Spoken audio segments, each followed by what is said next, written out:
Hello guys, welcome है आपका हमारे चैनल स्टडी फैक्ट पर। तो ये वीडियो नंबर 3 है क्लास 9th साइंस के चैप्टर नंबर 1 का।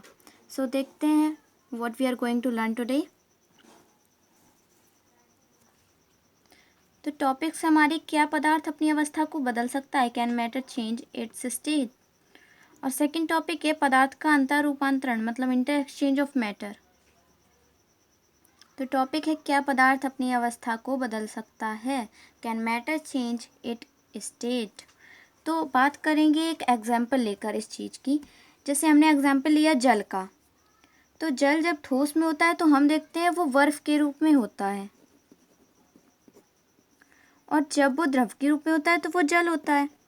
लेकिन जब वो गैस के रूप में होता है तो उसे हम वाष्प कहते हैं, जो कि जल की वाष्प होती है। तो आपने यहाँ देखा कि जो कोई भी पदार्थ है वो 3 अवस्थाओं में रह सकता है और इन्हीं में एक दूसरे को बदलता है। मतलब कि एक पदार्थ एक अवस्था से दूसरी अवस्था, दूसरी से तीसरी और तीसरे से फिर पहली में बदल सकता है। तो इसे ही हम कहेंगे क्या पदार्थ अपनी अवस्था को बदल सकता है। तो हाँ, पदार्थ अपनी अवस्था को बदल सकता है। और इसमें एग्जाम्पल आप दे सकते हैं बर्फ़ का, जो कि एग्जाम्पल दे सकते हैं जल का, जो कि 0 डिग्री सेल्सियस पर बर्फ होती है, जो कि ठोस है। और समान ताप पर, मतलब एनटीपी पर। एनटीपी का मतलब है नेचुरल टेम्परेचर एंड प्रेशर। समान ताप पर मतलब 25 डिग्री सेल्सियस, या फिर हम कह सकते हैं 0 से अपर और 100 से लोअर के बीच में ये जल के रूप में होता है, जो कि है द्रव। इसी प्रकार जब आप देखेंगे गैस जल ही है, लेकिन जब ये गैस के रूप में होगा तो ये 100 डिग्री सेल्सियस से अपर होगा या 100 डिग्री सेल्सियस के बराबर होगा, तो ये हमारा जल वाष्प के रूप में रहता है।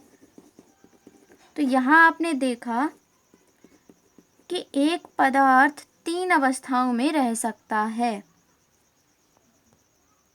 अब बात करते हैं अपने नेक्स्ट टॉपिक की, पदार्थ का अंतरा रूपांतरण, इंटर एक्सचेंज ऑफ मैटर। इसका मतलब क्या है? इंटर एक्सचेंज का मतलब है कि जो पदार्थ हैं वो किस तरह और क्यों बदलेंगे। तो मैंने यहाँ पर एक फिगर बनाकर रखा है, आप इसमें देख सकते हैं 3 अवस्थाएं दे रखी है और मैं एग्जाम्पल से आपको ये समझाऊंगी। देखिए, सबसे पहले हम बात करेंगे ठोस की। तो जब ठोस हमारा द्रव में बदलेगा, तो जब ठोस, जैसे बर्फ़ का एग्जाम्पल लेके हम पूरे में चलेंगे, तो जैसे ठोस हमारा द्रव में बदलता है जब, तो ये क्या कहलाता है? ये कहलाता है हमारा, वो हमारा संगलन कहलाता है। और ये क्रिया जो होती है वो गलनांक पर होती है, जिसे 0 डिग्री सेल्सियस से प्रदर्शित करते हैं। अब जब द्रव को हम गैस में बदलते हैं तो ये क्रिया हमारी कहलाती है वाष्पन, और यही होता है हमारा क्वथनांक, जो कि 100 डिग्री सेल्सियस पर होता है। अब जब गैस को हम बदलते हैं ठोस में, तो ये आपको थोड़ा अजीब लग रहा हो कि गैस ठोस में बदलता है, इस चीज़ को हम कहते हैं निक्षेपण या फिर प्रतिऊर्ध्वपातन। अभी हम बताएंगे ये चीज़ क्या है। अब आगे देखते हैं, जब ठोस हमारा गैस में बदलेगा तो क्या होगा, मतलब द्रव में नहीं बदला, वो द्रव से बदल कर नहीं गया, जो ठोस है वो डायरेक्ट जब गैस में बदला तो उसे हमने कहा ऊर्ध्वपातन। इस साइड लिख दे रही हूँ, ऊर्ध्वपातन। और जब ये गैस द्रव में बदली तो ये हमारी कहलाई है संघनन। और जब ये द्रव हमारा ठोस में बदल जाए तो ये हो जाएगा हिमीकरण या हिमीकरण। चलिए, तो अब इन कारकों की हम बात करेंगे। तो सबसे पहले हम देखेंगे, जब हमने ठोस को द्रव में बदला, तो ठोस को जब द्रव में बदलते हैं, जैसे बर्फ को जल में बदलने के लिए जो क्रिया करनी पड़ती है उसे कहते हैं हम संगलन। तो ठोस को द्रव में परिवर्तित करने की क्रिया संगलन कहलाती है। आगे चलते हैं, द्रव को जब गैस में बदला, द्रव को गैस में बदलने की क्रिया द्रव देखिए आप गैस में बदला। जल को जब गैस में या जलवाष्प में बदलते हैं तो कौन सी क्रिया होती है? वाष्पन। तो द्रव को गैस में बदलने की क्रिया क्या कहलाती है? वाष्पन कहलाती है। और इसी को हम क्वथनांक कहेंगे। क्वथनांक ये कितने पे होता है? 100 डिग्री सेल्सियस पर होता है।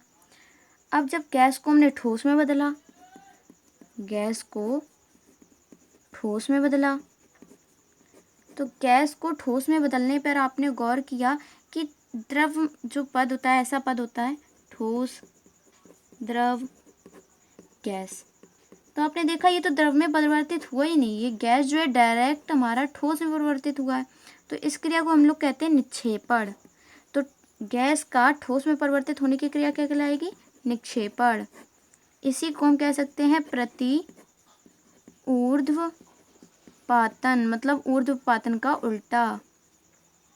अब बात करेंगे ठोस के गैस में बदलने की, जैसे हम कहते हैं ऊर्ध्वपातन, ठोस को गैस में बदलने की। तो ये क्रिया कहलाती है ऊर्ध्वपातन।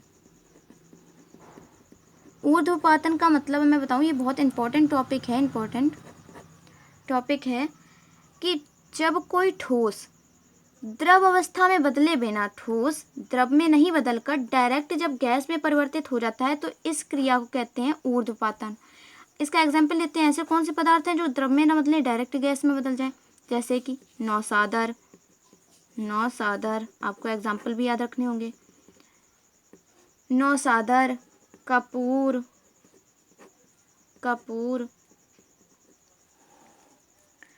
इसके बाद देखेंगे हम लोग गैस का द्रव में बदलना।